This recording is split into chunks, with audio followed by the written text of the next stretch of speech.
आदिवासी से 26% आदिवासी हो गया झारखंड बनने के बाद, वो मैंने कर दिया। हमारे लैंड पर कब्जा कर लिया, आदिवासी लैंड पर, वो मैंने कर दिया। पाकुड़ में आदिवासी लड़कों के साथ मारपीट किया, वो हमने कर दिया। महेशपुर में जो है ज़मीन लूटने की कोशिश हुई, हमने कर दिया। तारानगर इलामी में जो है हिंदू भाग रहे हैं, वो हमने कर दिया। गोपीचक में जो है गाय काट कर जो है मारपीट दंगा करवाया मालदा मुर्शिदाबाद के लोगों ने आकर, हमने किया। सवाल ये है कि हमारा आचार विचार रहन सहन सब कुछ बदल रहा है। आदिवासी खतरे में है क्योंकि जनरल पॉपुलेशन नहीं घट रहा है, आदिवासी पॉपुलेशन घट रहा है, डिलिमिटेशन नहीं हुआ है। और इसके आधार पर यदि वो सांप्रदायिक कहते हैं तो मुझे स्वीकार है। लेकिन कल मैं पाकुड़ जा रहा हूँ और पाकुड़ में ये जो चारों घटनाएं हैं, चारों घटनाओं के जो विक्टिम हैं, उन सबों से मैं मिलने के लिए जाऊँगा। कौन सी बात चुभ गई है सर आपको?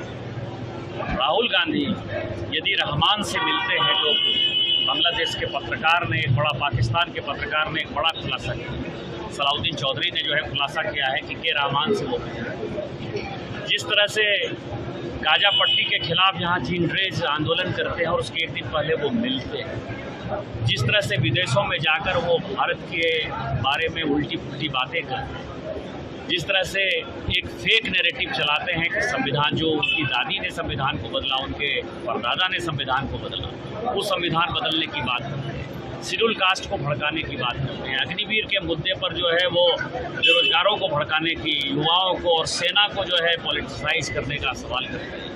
और हिडनबर्ग रिपोर्ट और इस तरह की रिपोर्ट जो कि भारत के पूरे इकोनॉमी को तहस-नहस करने वाली है, जिस तरह के फेक नैरेटिव चलाते हैं, इस कारण से राहुल गांधी जी निशाने पर हैं। और इस संविधान की रक्षा करने के लिए चाहे जिस किसी को भी निशाने पर लेना पड़े, मैं लूँगा। बस सदन तो समाप्त हो गया। मैंने कहा ना कि जहाँ जहाँ पंचायतों में आदिवासियों के लिए वो सुरक्षित था और जो आदिवासी वहाँ के मुखिया हैं, पंचायत समिति के सदस्य हैं, जिला परिषद के सदस्य हैं और जिनके पति मुसलमान हैं, जिन गांवों में जमाई टोला बन गया है, उन सभी गांवों का अब यहाँ से लेके लगातार इस 5 साल तक मैं दौरा करने वाला हूँ और इसकी अलख जगाने वाला हूँ। और आदिवासियों का ज़मीन जिसने कब्जा किया, लैंड लिया, आदिवासी लड़कियों के साथ जिसने शादी की और जिसने आदिवासी बच्चों को जो है मुसलमान बनाने का प्रयास किया, उन सबों के खिलाफ ये मुहिम जारी रहेगी। निशाने से ऊपर मारो नहीं जो बात है। मैं 2009 से लगातार इस बांग्लादेशी घुसपैठिए के मुद्दे को उठाता था। कभी मेरा पुतला दहन नहीं होता था, कभी देश में इतना बड़ा हंगामा नहीं होता था। मैंने एक बड़ी रेखा की कि मालदा, मुर्शिदाबाद, दिनाजपुर, बीरभूम, इधर अररिया, किशनगंज, कटिहार, पूर्णिया और हमारे संथाल के 6 जिले पाकुड़, साहबगंज, गोड्डा, देवघर, दुमका और जामताड़ा को मिलाकर आप जो है बनाइए एक केंद्र शासित प्रदेश बनाइए।